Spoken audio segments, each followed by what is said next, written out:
Tomorrow, we have a meeting with Russia tomorrow. We're going to see what happens. We'll make that determination at that time.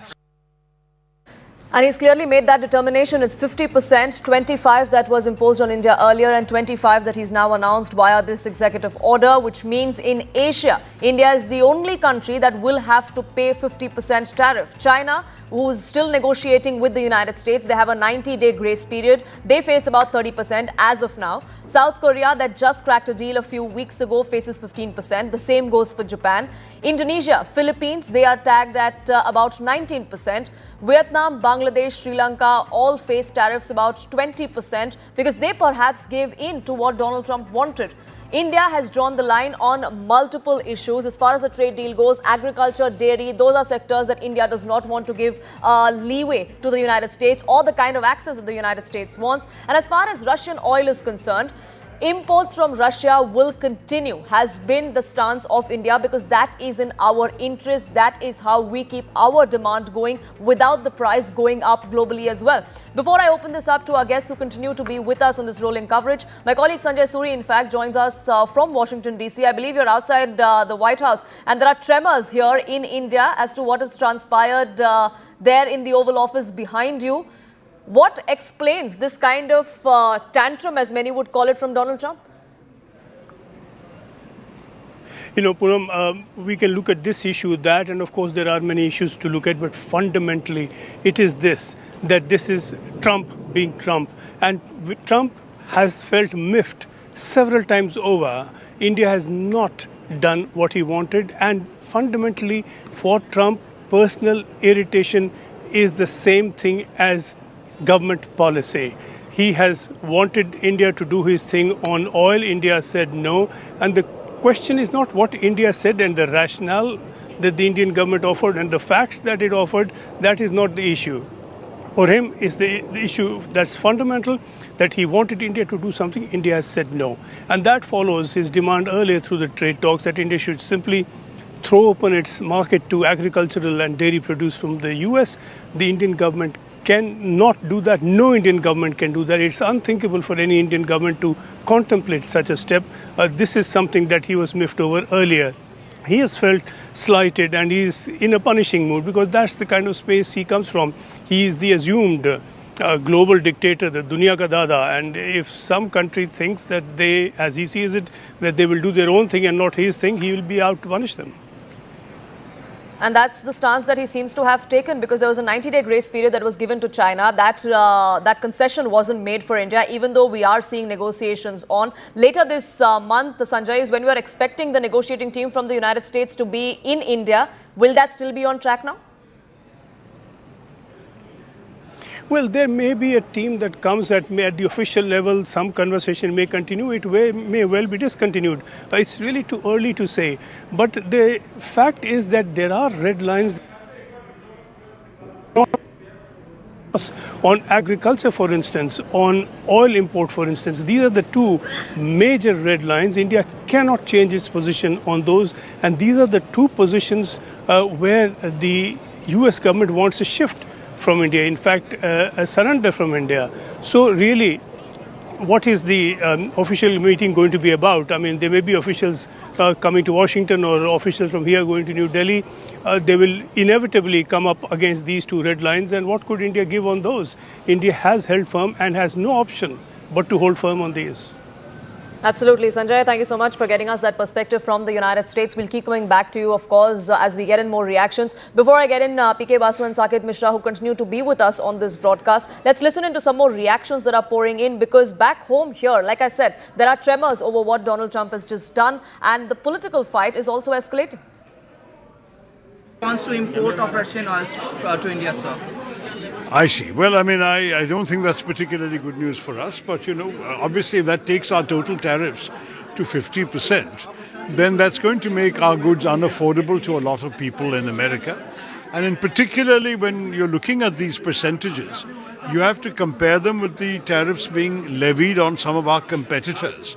And I'm afraid if you look at people like Vietnam, Indonesia, Philippines, even Bangladesh and Pakistan have lower tariffs than us, then ultimately people will not be buying goods from us in America if they can buy them cheaper elsewhere.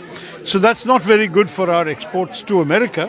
This means we need to very seriously diversify to other countries and other markets which may be interested in what we have to offer. We now have an FTA with the UK, we are talking to the EU. There are many countries in which hopefully we would be able to, but in the short term it is definitely a blow. I don't think we can sugarcoat it. When President Trump was asked about the imports of America, when we look at the Russia's export to USA, so he said, I don't know about what America imports from Russia, either it's uranium or petroleum products. Uranium, palladium, there are various things they're importing from Russia. But there is unfortunately a certain double standard involved. They have given the Chinese a 90-day break, but the Chinese are importing far more Russian oil than we are. So clearly this has not been a particularly friendly gesture from a country we thought was well disposed towards us, or an administration that we thought was well disposed. Very clearly we have to act accordingly, and we will have to learn our lessons from this experience. I think there is certainly a likelihood there will be some pressure within India now to impose comparable reciprocal tariffs on American exports to India. So I think we're going to have to really start looking at other trading partners much more in these circumstances. From past a decade, we have seen the entitlement of India to the United States. So can you see... Our panelists join us here to decode what's been transpiring. Ajay Dua, former Commerce Secretary, is also joining us. Saket Mishra and PK Basu are continuing with us as well. Ajay Dua, I want to ask you this. Why is it that Donald Trump thinks he can bulldoze India the way he's doing it? I mean, what explains this 50% tariff that's been levied on India? I think it is his concern or his conviction that India wants to badly enter into a bilateral trade agreement with the US, and that thinking that the additional tariffs India would accept in the expectation that when the BTA is signed, whether it's this month or a month or two later, all these would be removed, and India would have given without really compromising on one or two concessions on agriculture, which he might then make, that India would accept the situation. I think his reading is that India wants the US in... I believe we've encountered some audio issue there with you, Ajay Dua. We'll try and reconnect that and get a better line with you. But PK Basu, I want to ask you this. You know, the art of making a deal was something that Donald Trump was often spoken of. From the deal maker to a tantrum thrower, is that what he's become? Yes, I think this is what he considers the art of the deal. Throw tantrums, shout from the rooftops, and... there's something called TACO. Trump always chickens out. Chickens out, right? So, these are threats. But I think the important thing to understand is that what he is saying in today's tweet and today's executive order is that India will face these tariffs 21 days from today. That is from noon Eastern US time on the 27th of August.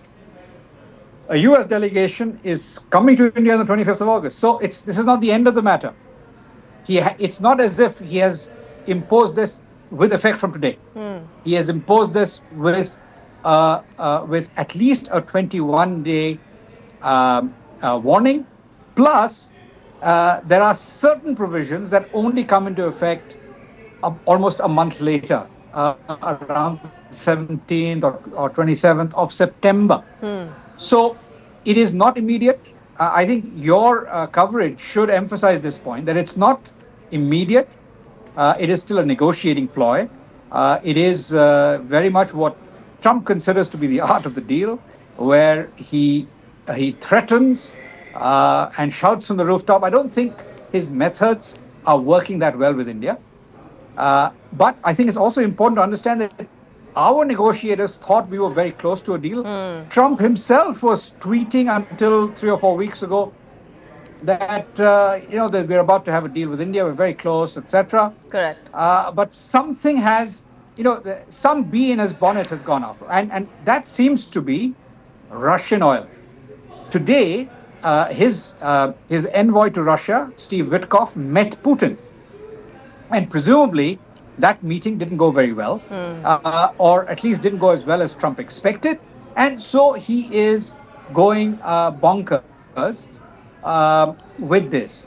Now, the simple fact is, I think Putin realizes, and we should realize, that Trump cannot afford oil prices to zoom up.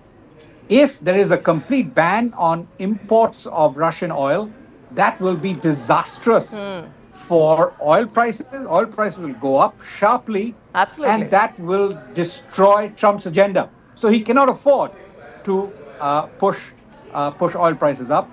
I think Putin recognizes this. We should recognize it as well. And that was one of the reasons why the United States wanted us to buy Russian oil in the first place. Our other exports. US nudged us to buy Russian oil just last year or a year before that because they didn't want the prices to go up.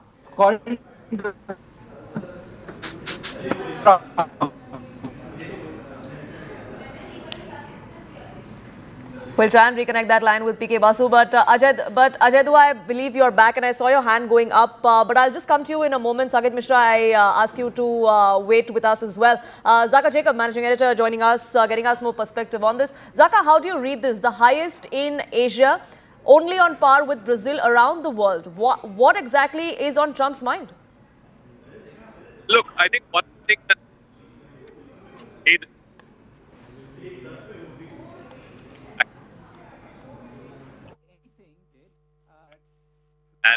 and affairs over the last few days.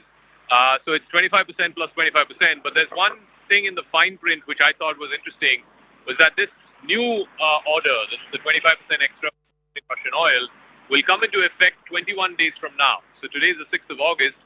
It'll effectively come into effect from the 27th of August, which means there's another 3 weeks for negotiators on both sides to try and see if they can arrive at some kind of a middle ground which is satisfactory to both parties, at least as far as the Russian oil import part is concerned.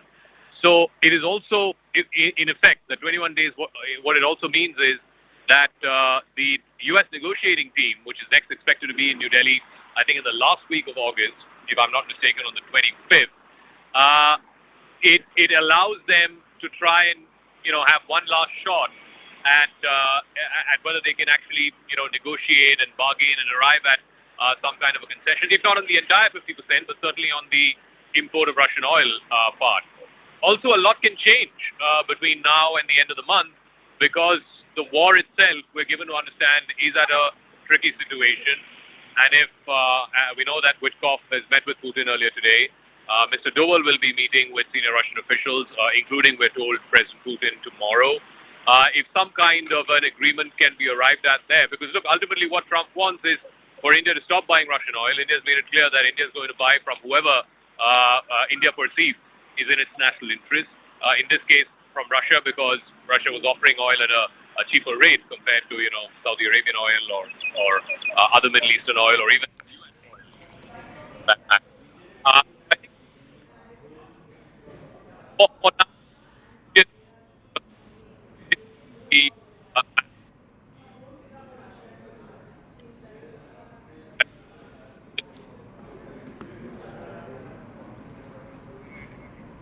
Zaka, we'll try and reconnect that line with you. It seems to be sketchy. Zaka there is in Israel and Tel Aviv, but our panelists continue to be with us. Ajit, you were making a point before we got cut off. If you could, complete that thought of yours and talk about how India should be dealing with this now, because India so far has stood its ground.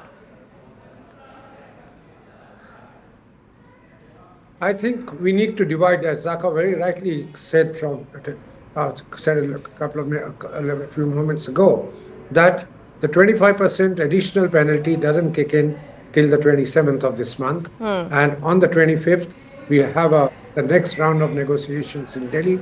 Washington has not said that it's not going to send its team, nor have we said that we would not welcome it. We are ready.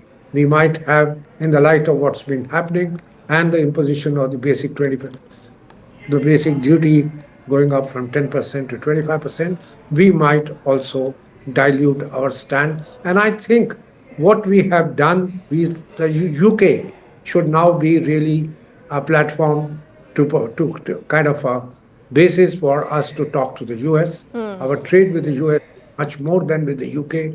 So if we could make several concessions to the United Kingdom in the hope that things would improve, we will develop our trade with it also in a few years. I think a flexibility during the BTA negotiations would help, and that might appease the US and to come down to see there. Now, what was going around was that till all this started about a week ago, that we are close to signing a deal with the US, and the US has agreed to a few things, and only agriculture, dairying, and the GMO issue, Yes. the genetic modified Genetic seeds. modified crops, yes. Yeah, that remained. But now, with the 25%, we should not try and reopen the issues. Let the US say that they're now backing out of whatever it has been agreed to earlier. And that we are keen to have a deal, let that be conveyed to it, because it will settle matters for permanently or during the currency of the BTA, because the length tenure can be to it also. That's number one. Number two, I think on the petroleum issue, crude oil issue, the double face stand or double standards by the US are increasingly getting exposed. It is not merely the US. After you'll recall, Eric Garcetti, who was the US ambassador to India, had openly admitted that I had nudged the US to go along. US to go along with in buying of crude oil from there. Then Janet Yellen, this US Treasury Secretary, had gone on record saying as long as India is not using the G7 institutions of banking and shipping, we have no problem because it brings more petrol into the market. Correct. And finally, it was admitted by Jeffrey, I think that was his name, who admitted saying that India has brought about a stability in the market. And the US issued letting India buy it because they had put a cap saying any crude oil bought below a particular level is okay. Yes. That was to force the Russians to give a higher discount. So And which we stuck to. So we were in no violation of any of the norms that were put in place by the United States. But it suddenly seems that Donald Trump has decided that the rules change because it's convenient to me now. But do stay on with us, Ajit. William Buter, economist and former global chief economist at the Citigroup, is also with us. But Saket Mishra, you've been patiently waiting, and I want to ask you this. So far the kind of threats that were being made by Donald Trump, the warnings that, if you would call them that he'd been issuing to India, the kind of sentiment in the markets here, we sort of shrugged them off. There was very little impact, so to say. What do you think is going to look like tomorrow, 9:30 a.m.?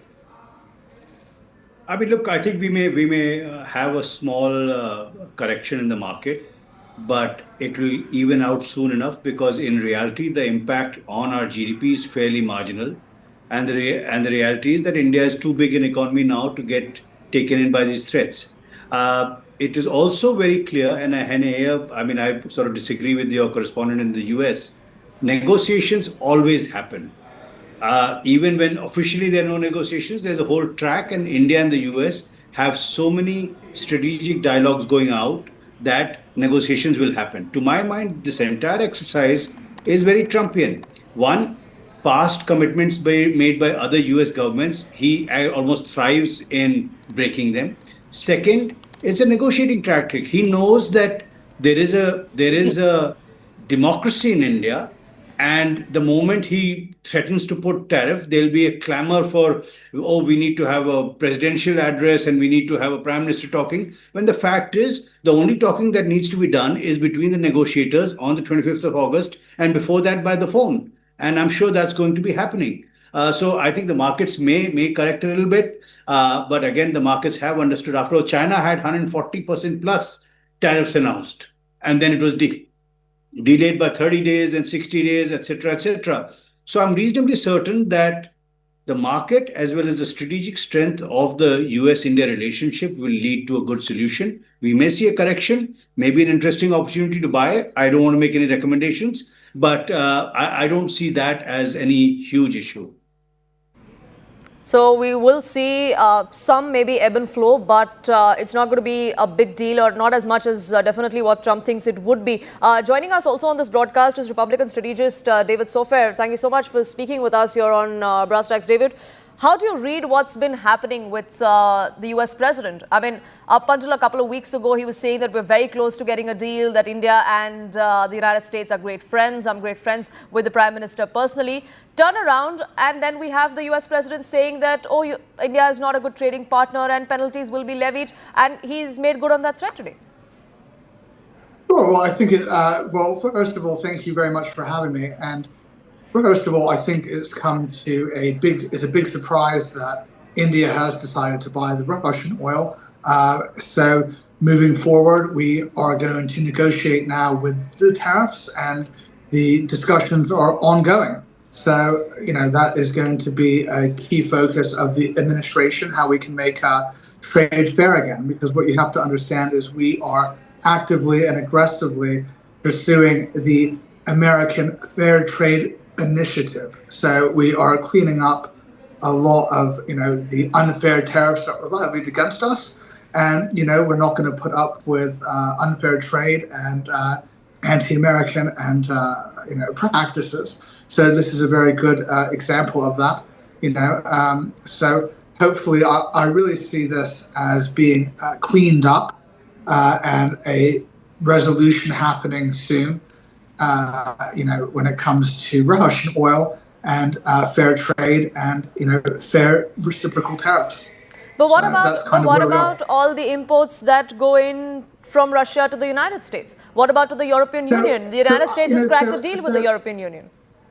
So the European Union is, they have not, they continue to buy Russian oil at an alarming rate. I mean, if you look at Germany, they're, the huge trading partner with the Russians, and they have not ceased or desisted for any of that. So, America is not, trading big with Russia, and I think that those contracts, we've not seen them. I think a lot of what you're saying on the panel is unfounded and speculative in regards to American trade with Russia. So, we are actively trying to seek out energy independence, and we are seeking out fair trade. So hopefully, our friends in India and our friends, one of our closest allies, will be able to come to an amicable solution with this unfortunate, large Russian energy purchase. You say we're in allies, both India and the United States, but many would suggest that that doesn't seem to be the sentiment, at least that's coming out of the White House at the moment. But do stay on with us. William Buter also joining us on this broadcast. How do you read this 50% tariff that has been levied by the United States on India? Some would say this is, Donald Trump's frustration with Vladimir Putin, because when he came to power, he said, I will end the Ukraine war in 100 days. That's far from happening. Is that sort of frustration with Putin now spilling over onto India? I think that's certainly part of the story. The growing hostility of Trump towards Putin and Russia leads him to do things like imposing 25% extra tariff on India that he would not have considered on April the 2nd, when he started his tariff war. But the underlying trade issues with India are non-trivial either. The US does consider India, I think correctly, to be a high tariff country, and it would like to see some of the tariffs on its product exported to India to get lower tariffs. And remember, in the bargaining game, India is not, at the moment, a major partner of the US. 2.3% of US exports goes to India. 2.7% of US imports comes from India. Clearly, in a normally functioning world, this would increase very rapidly, since India is the most rapidly growing large nation in the world. But at the moment, the trade interaction from an American perspective is minor. So they can afford to bluff and to throw out these ridiculous numbers of 50% tariffs, which would be trade terminating if they persisted. But I think this is just part of a bargaining game which will require India to make concessions on its oil imports from Russia and possibly also its purchases of military equipment from Russia, and will also require some reduction in Indian tariffs on imports from the United States. These two are necessary, but talks will continue and are continuing. This is not the end of the story. PK Basu, do you agree with that assessment that yes, it's not the end of the story, and perhaps that's why Donald Trump has chosen that 21-day period to for these tariffs to come into effect, because before that the US negotiating team would be here. But is this just a pressure tactic? I mean, unless India gives in to all that the United States is demanding, is there no way out of this? It is certainly a pressure tactic, as I said previously. There's a 21-day deadline before these new tariffs come into effect. But the simple fact is that if the US is serious about banning all countries from importing Russian oil, then that will sharply increase global oil prices. And that is certainly to the detriment of the US in particular. The only reason why US inflation is low is because oil prices have been low ever since the US election, because Trump announced that he would be sharply increasing US supplies of oil and gas and encouraged OPEC Plus, which includes Russia, to increase its production as well. So if you take Russian oil out, Russia is the world's second biggest producer of oil and second largest exporter of oil. So if you take Russian oil out of the global market, that will cause a huge spike in global crude oil prices. And that is not an outcome that is to the benefit of the United States, given the fact that that Trump has promised his voters that he is going to keep inflation in check. So far, inflation in the US, core inflation as well as headline inflation, has been lower during the Trump presidency than most people expected, and lower than during the Biden administration. But that'll go out of the window if there is a complete ban on any country importing oil from Russia. So it is a threat. It is part of the negotiation. And the US delegation is going to be in India on the 25th. Can we play chicken with the US, or will Trump always chicken out? That is yet to be seen. And those days are not far away, but Charles Kupchan, international affairs expert, also joins us. He's a senior fellow at CFR as well. Charles, how do you read what's transpired and the assessment that we've been making during this particular discussion? You know, is this something that could backfire on the Trump administration, the kind of tariff warpath that he seems to be on with India? Well, I'm guessing that what's happened here is that Witkoff's conversation with Putin today in Moscow produced no breakthrough. President Trump therefore felt that he needed to deliver on his pledge to increase the pressure on Russia and on his pledge to add to the 25% initial tariff on India a so-called penalty because of India's imports of Russian oil. Is this part of a new strategy in which Trump is actually going to impose high tariffs on any country that buys Russian energy, including China? I don't know. It's very difficult to tell what their strategy here is. I agree with the speaker, Mr. Basu, who said that this will spike global oil prices. It will. And we're already looking at tariffs on just about every trading partner of the United States, which will cause significant increases in the cost of daily life here in the United States, including for Trump's base. In many respects, they're going to be the hardest hit. So I understand why Trump is trying to tighten the screws on Russia, right? He needs to apply more coercive pressure on Putin if he's going to convince Putin to stop bombing and attacking Ukraine. But I'm skeptical that this strategy of trying to strangle the Russian economy is going to work. I think mainly it will take more U.S. weapons to stop Putin. And I'm puzzled as to why Trump seems to be singling out India for this punishment, as opposed to China, which buys lots and lots of Russian oil and gas and has been key in supporting the war and trading items, including electronic items that Russians are using to repurpose for military weapons and systems. So we'll have to see where this goes.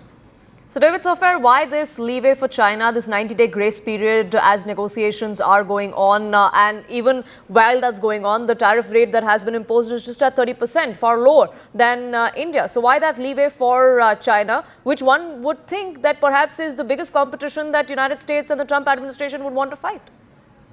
You know, it's 50% today, and it can be 15% tomorrow. So we are actively negotiating with our friends in India at this time. And, you know, we really have to see where this goes. And it has a lot to do with Chinese supply chain as well. So, you know, we have a big trading partnership with China, unfortunately, and are reliant on many of the goods in the American supply chain. To your guest's point as well, you know, America is actually in a inflation is going a lot lower in the States thanks to Trump's fantastic initiatives with the economy. He's really taking a hold on there. Also, America is about to release a plethora of oil and petrol onto the market. So that will really reduce price and as American production increases. So I don't see this being a long-term thing. So there's not been a huge rise in crude oil as a result of this, in this tariff. And everyday Americans are getting a lot of relief at the pumps, you know, when it comes to petrol and oil and food prices. So that's been a good thing. So, you know, we're making America fair again. And remember, it's the American Free Trade Initiative and Fair Trade Initiative. And if tariffs are so bad, why does every other country have one against the United States? So we're, you know, we're actively, aggressively making life better for everyday Americans. Is that the case, William Buter? Would you agree that every day is getting better for Americans? Because, you know, economy or the handling of it or the mishandling of it was something that Donald Trump spoke ever so often against the Democrats in the run-up to his election campaign. And once he was president, he now seems to be on this path where this could completely backfire for him and the economy. You know, the American economic situation is very mixed. Inflation is still above target. It seems to be stabilizing rather than coming down further. And there are some signs of real economic weakness, although nothing significant yet. But the main thing is that the American Free and Fair Trade Initiative is neither free nor fair. Right? It's imposing tariffs across the world in the hope of negotiating better trade deals, investment deals, military equipment purchase deals, and all that. The effect of India stopping oil imports from Russia on oil prices should not be overestimated. First of all, the US itself, as the previous speaker pointed out, can increase its production significantly.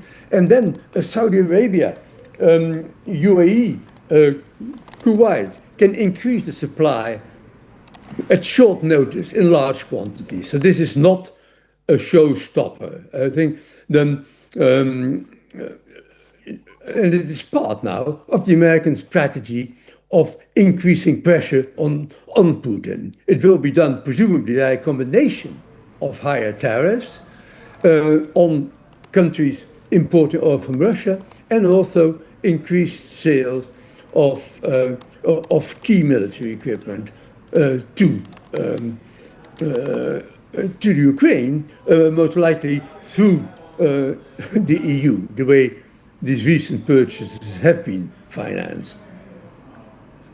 So those negotiations will be on. The pressure will be felt by the United States and its economy as well, perhaps. But Saket Mishra, if this is a pressure tactic and if this is one way of getting India to give in to some of the demands that the United States is making, what, in your opinion, could those leeways be? What are the concessions that India can make? Because there is a lot that India needs to think about, especially as far as the agriculture sector goes, because small and marginal farmers here in India will not be able to compete if we give the United States the kind of access they want. Look, I mean, I think a lot of things are open for discussion right now, except perhaps dairy and agricultural produce, and I'm sure there's a bit more give and take on a lot of other things. I mean, including, for example, automotives, etc., where there may be scope for India and the United States to work better together. I do not think India is going to play a game of chicken with anybody. And I do want to point out that when our External Affairs Minister has spoken about particular data, I think that data, in fact, in many cases comes from the United States. So I'm not sure it's, that it's created out of thin air. It's real data. But, the process of negotiation involves everybody trying to do their best and trying to use all the pressure points that they can. So, it's par for the course. I'm reasonably certain that we will reach a fair solution. It may have a few roadblocks, but I think we'll get there. And India does not, by any measure, need to suddenly bow down or give up on things. And as far as China is concerned, I do want to make the point. There's a very clear reason why China is being given greater leeway, because if China suddenly starts having tariffs, they provide some massive percentage of input goods. I mean, forget the rare earth metals, but also input goods in multiple industries in the United States. And therefore, it's not as if they can be wished away. And same thing happens for the world trade. I don't think world trade can be wished away because countries are interlinked, and I'm sure we'll reach a good solution. And hopefully that solution does come in soon. But Charles Kupchan, until that does, where do we go forward from here? Because also this is a relationship between the two countries. It's not about Donald Trump and another individual here or the negotiating teams. It is about two countries. Is Donald Trump jeopardizing that particular relationship between the two countries for what one would say is his political convenience? I would agree with what Saket just said, that the reason that Trump is going after India in particular is in part because the economic stakes are lower. And if the United States gets into a trade war with China and China stops exporting rare earths to the United States, that shuts down the supply chain for cars and for other industries that need those. And also the impact on global trade, if he were to hit China with 50, 60+% would be huge, and the impact on the American consumer would be huge. But I generally agree with your point that the United States and India have made remarkable progress over the last 10 years or so in improving their relationship on all kinds of different fronts, but in particular on the broad geopolitical strategic relationship, the Quad, the effort to balance against the rise of China, the investment in co-production and technology. A lot of progress here. And I do think that these tariffs are going to put a damper on the relationship. They're going to hurt the relationship at a time when we need a stronger U.S.-India bilateral dialogue and relationship. So let's hope that in these negotiations, we are going to make some progress. We're going to get a trade deal that lower these tariffs. And I'm waiting to see whether Trump takes the next step. That is to say, to slap high tariffs on anybody who buys Russian oil. Because if he doesn't do that, this strategy is not going to work. This strategy will definitely not work, but what will work, Ajay Dua, as far as the negotiations go? Because like I said, there are certain leeways that India has refused to make. Those concessions are where that red line has been drawn by New Delhi. And the United States keeps pushing with pressure tactics like this. But where does India go from here? What is the next step between the two countries and between, in the sense that, are we any closer to getting that deal? Because this was supposed to be sort of a limited deal. The larger bilateral deal was supposed to happen much later in the year. You're very right, but the way things have gone, particularly during the last fortnight, does make it rather clear to our negotiating team and our government that President Trump, because the chief negotiator in the US is just one man, that's President Trump, that he needs to be shown some flexibility on what we are calling the red flags for us, or the red lines. And in that, I think, while we protect our food industry, a bit of concession in horticulture products. See, we have done that in case of apples. We've done that in case of whiskey for the UK.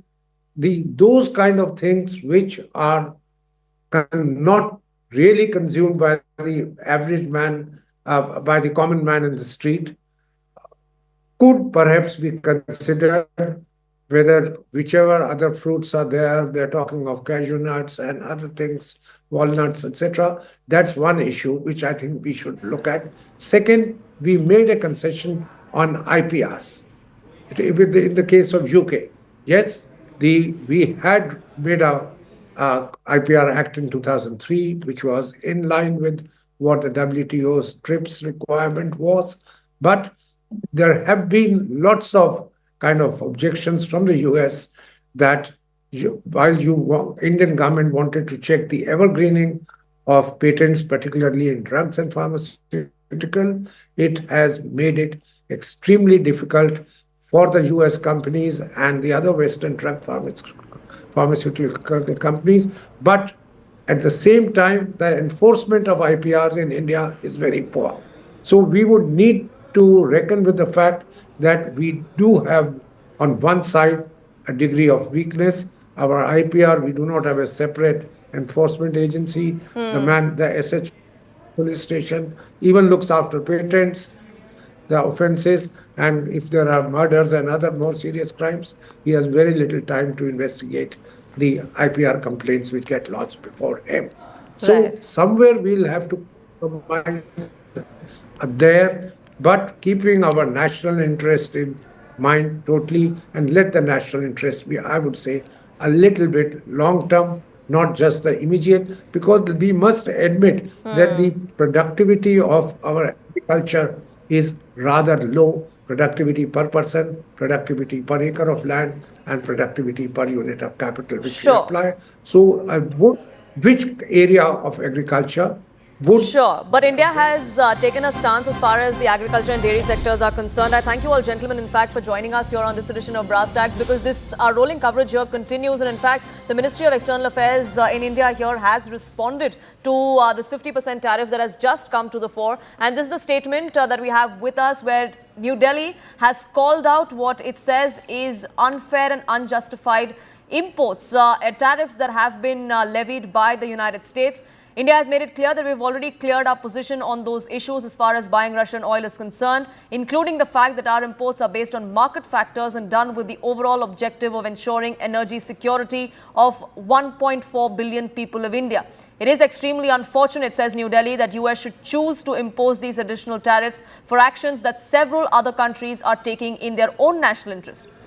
This is a stance that India has been taking. This was the statement that was made when 25% was levied on India. And now, as we see that being doubled by the United States, New Delhi making it very clear that these actions by President Trump are completely unfair. Siddhant, my colleague, now joins us, getting us more perspective on this. Siddhant, once again, United States there being called out by India, making it very clear that what India is being penalized for is being done by many other countries. Well, that's right, Poonam. In fact, for a very long time, India has maintained a very measured response when it comes to President Trump's commentary, his administration's commentary. But this is the third statement in line. In fact, the first statement came from the Commerce Ministry, then Ministry of External Affairs day before yesterday. Now, again, they have issued a statement on the fresh tariff, 25% tariff that has been imposed by President Trump. Now, India says that it is extremely unfortunate that the U.S. should choose to impose additional tariffs on India for actions that several other countries are also taking in their own national interest. Now, Poonam, we have a report of international agencies, and perhaps that report says not only India, but South Korea, Taiwan, Turkey, Japan, they all have been, importing, petroleum products, crude, LNG, etc. from Russia. Yes. Now, Minister of External Affairs also say that we reiterate that these actions are unfair, unjustified, and unreasonable. India will take all actions necessary to protect its national interests. So, that stance has been made very clear by New Delhi that we will respond if it comes to that, and these kind of pressure tactics and threats will not work with us. Siddhant, thank you so much for joining us and getting us the latest on that front as we bring our viewers up to speed with the new statement that has come to the fore from the Ministry of External Affairs, making it very clear that India's interests will be kept paramount and there is going to be no compromise on that. But to dig a little deeper into what this means and where we head from here, joining us on this broadcast is also Mark Linscott. He's a senior advisor with the US-India Strategic Partnership Forum. Thank you so much, Mr. Linscott, for speaking with us here on CNN News 18 on Brass Tacks. And I want to begin by asking you this. It was not too long ago when Donald Trump called India a tariff king. With 50% now imposed on India, the highest in Asia, only on par with Brazil in the world, many would say the tables have turned, that Donald Trump is the real tariff king. Well, yeah, I mean, historically, and this is in the World Trade Organization, which unfortunately has lost a huge amount of relevance in the last decade or so, and certainly recent years. Historically, U.S. tariffs have been very low. They've been bound at very low levels, roughly 2.5%. India's tariffs are much higher in the WTO. Its bound rates are double-digit figures. Its applied rates have been double digits, I think, averaging in the 14 to 15% range, if not a little higher. So historically, Indian tariffs have been a lot higher than U.S. tariffs. That has changed now. The Trump administration has changed that situation, and now U.S. tariffs are creeping up, in fact, at accelerating rates. And I'm not even sure that U.S. tariffs are lower now than Indian tariffs. I mean, the U.S. is now approaching a level that you only see in, a couple of developing countries of very high tariffs. And that definitely complicates the situation. But there is a record of high tariffs in India. There's no doubt about that. Sure, but historically speaking, we've also taken that down a few notches over the last few years, and Donald Trump seems to be doing exactly what he's been accusing everyone else of doing. But I want to ask you this, do you think that this tariff war path that Donald Trump seems to be on, that will jeopardize ties between the two countries, and he seems to be only doing it because he wants to pander to his MAGA base to get perhaps personal gain out of this? He certainly has been issuing threats, and that's unfortunate. I think that does not help things along, but that's Donald Trump. I mean, that's what we've seen. We've seen this for years. We've seen over the 6 months plus of this administration. That's not going to change. He will be provocative. He will make threats. He will say outrageous things at times. We just have to take that with a grain of salt in some respects. I think that Prime Minister Modi was very savvy at the start of the administration, coming to Washington in February. The two sides issued a very strong joint statement, including on trade. Negotiations started at that time. Unfortunately, it didn't come to a close for an interim agreement on reciprocal trade. I wish that the two leaders had spoken together, directly engaged couple of weeks ago. I think we would have been in a different place if there had been that leader-to-leader communication 4 weeks ago. So maybe that's what the way forward, that maybe the two world leaders sit down and have this conversation, because the negotiating team of the United States is going to be in India from about 2 to 3 weeks from now. But where that goes, we'll have to see. Unfortunately, I'm completely out of time. Mark Linscott, thank you so much for speaking with us here on Brass Tacks. It is a wrap from my side. Rahul Shivshankar joins you next.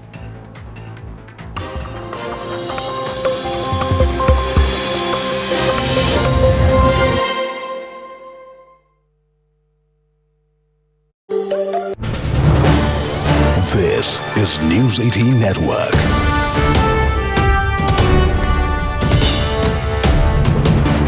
India's largest news network. Uttarakhand Chief Minister Pushkar Singh Dhami has reached Uttarkashi. Do remember, he's going to be in Uttarkashi. He's going to be camping for the next 2 days to personally monitor the rescue work. He will be visiting Dharali village, where the cloudburst incident in fact took place yesterday afternoon. And the Chief Minister will be camping, like I said, for the next 2 days in Uttarkashi itself. He's also said, and I quote, all agencies are working there. The Indian Army, the NDRF, SDRF and locals all are involved in the rescue work. Around 130 people have been rescued so far. Search operations still ongoing. Some roads and bridges have also been damaged. All of that is being monitored by the Chief Minister. He's also had a conversation on the phone with Prime Minister Narendra Modi. But first up, top reactions we've picked up so far. अभी जो हमारा कल धराली की आपदा आई है, उस आपदा में सभी एजेंसियां हमारी वहाँ पर काम कर रही है। सेना के लोग भी काम कर रहे हैं बचाव और राहत के काम में। आईटीबीपी लगी है, एनडीआरएफ, एसडीआरएफ और स्थानीय लोग, सभी लोग आगे आकर, हमारे जनप्रतिनिधि भी, सभी लोग बचाव के काम में लगे हैं। कल लगभग 130 के लगभग लोगों को रात को रेस्क्यू किया गया है और अभी लगातार खोजबीन जारी है। रास्ते में चूँकि काफ़ी ज़्यादा मौसम खराब होने के कारण से अनेक स्थानों पर मार्गों का जो संपर्क है वो कट गया है और कुछ पुल भी जो है क्षतिग्रस्त हो गए हैं। उसके कारण से वहाँ पर पहुँचना भी मुश्किल हो रहा है, लेकिन उसके बावजूद भी सभी एजेंसियाँ, सभी लोग जो वहाँ पर पहुँच गए हैं, रेस्क्यू के काम में लगे हैं। हमने राज्य के स्तर पर भी 10 डिप्टी एसपी, 3 एसपी और लगभग 160 पुलिसकर्मी भी इस काम में लगाए हैं, जो राहत और बचाव के काम को करेंगे। इसी प्रकार से आपदा राहत का जो परिचालन केंद्र है देहरादून का, वो 24 घंटे काम कर रहा है, 24 घंटे समन्वय बना रहा है।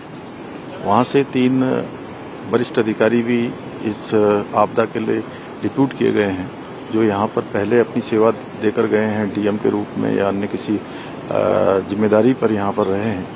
गृह सचिव श्री शैलेश बगोली को पूरे 24 घंटे के लिए आपदा परिचालन केंद्र का वहाँ पर समन्वय का काम उनके पास है। वो सभी से बात कर रहे हैं, सभी एजेंसियों से सभी प्रकार की आपदा प्रबंधन जो हमारा डिपार्टमेंट है, वो सभी प्रकार के जो नए इक्विपमेंट्स हैं उनको उपलब्ध कराने का काम कर रहा है। सेना के हेलीकॉप्टर भी तैनात हैं। जैसे ही ये जो मौसम ठीक होता है तो वो सेना के हेलीकॉप्टरों से भी रेस्क्यू अभियान किया जाएगा। भोजन पैकेट इत्यादि बनाए गए हैं, भोजन सामग्री की कमी न हो। डॉक्टरों की टीम भी बनाई गई है। इसके साथ साथ खाद्य विभाग भी पूरी तरह से एक्टिवेट है। बिजली की जो सप्लाई है, कल पूरी तरह से वो लाइनें क्षतिग्रस्त हो गई थी। बिजली को फिर से रिस्टोर करने का काम तेजी से चल रहा है, नई केबल डालकर, क्योंकि मौसम बड़ी चुनौती वहाँ पर बना हुआ है। जल्दी ही जो है बिजली चालू हो जाएगी, तो वहाँ पर जो अभी टावर काम नहीं कर पा रहा है, मोबाइल इत्यादि उस टावर से नहीं कर पा रहे। मैंने वहाँ के 3-4 ग्रामीणों से बात की है, वहाँ के जिला पंचायत सदस्य हैं, अन्य लोग हैं। उन्होंने बताया है कि वो सभी से संपर्क स्थापित करने का प्रयास कर रहे हैं। हमारा हर संभव प्रयास है कि सभी को जो है सुरक्षित निकाला जाए। एक एक जान हमारे लिए बहुत कीमती है। मेरा धराली गांव फिर से जो है, धराली नगर फिर से जो है अच्छी स्थिति में आए, सभी व्यवस्थाएं वहां पर फिर से व्यवस्थित हों, उसका हम प्रयास कर रहे हैं। मैं आदरणीय प्रधानमंत्री जी का भी धन्यवाद करता हूं। कल भी उन्होंने हर संभव मदद का, सहायता का और आज भी पूरी जानकारी ली है और उनके स्तर से लगातार सभी भारत की एजेंसियों को हमारे यहाँ के लिए हर संभव सहायता के लिए कहा गया है। Anshul Singh joins us live with more details. Anshul, you've been traveling through the night, stranded currently because the landslide situation only continues to get worse. Tell us a little bit about your location first up and what you're seeing around you. Well, over the last 2.5 hours, we have been forced to stay on just one location because of this situation that is emerging over here. It has been almost 2 hours since the time this debris had fallen on the ground, and that too happened right in front of our eyes. And since then, there is a constant fall of debris that is still continuing over here.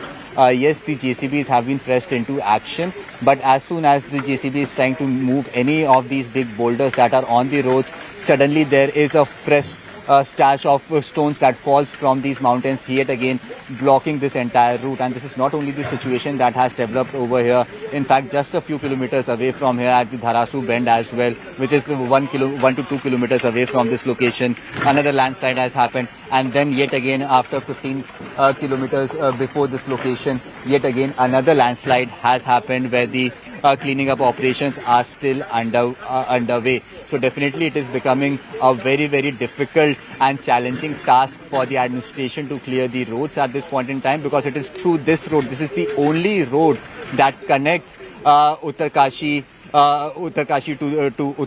to parts of India. This is the road that connects Uttarkashi to Rishikesh. This is the main highway and the only highway that is operational at this point, and it is through this highway only that heavy machinery, earth-moving machineries, could be moved to ground zero, where the rescue operations could actually pick up pace. But over here, the situation is continuously deteriorating. Another visual that I like to show our viewers as well, that water is seeping through these through these massive big rocks, and this could be one of the signs of another landslide that could happen in this entire area.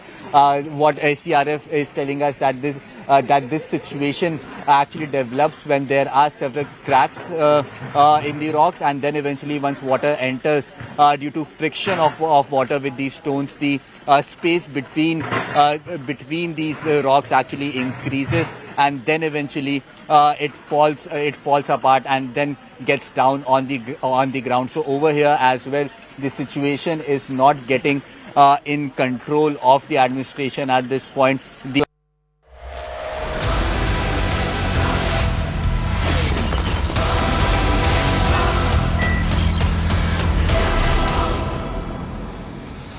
Viewers, Donald Trump is triggered by India. He hasn't ever come across a specimen such as India, viewers. He doesn't know how to deal with India. He doesn't know how to deal with Prime Minister Modi, who's put the nation first and refused to bow. So Trump, viewers, like all bullies, is trying desperately to collar Narendra Modi. The more Narendra Modi stands up, the more Trump tries to corner. But viewers, sometimes the bully has to concede. And the bully has conceded, viewers, and you might wonder why I'm saying so, because Donald Trump's touted and threatened tariff barrage has hit India-US ties. So why should I be saying this? Yes, viewers, it's a fact. The US president has proceeded to top up the 25% tariff with another 25% penalty for buying oil from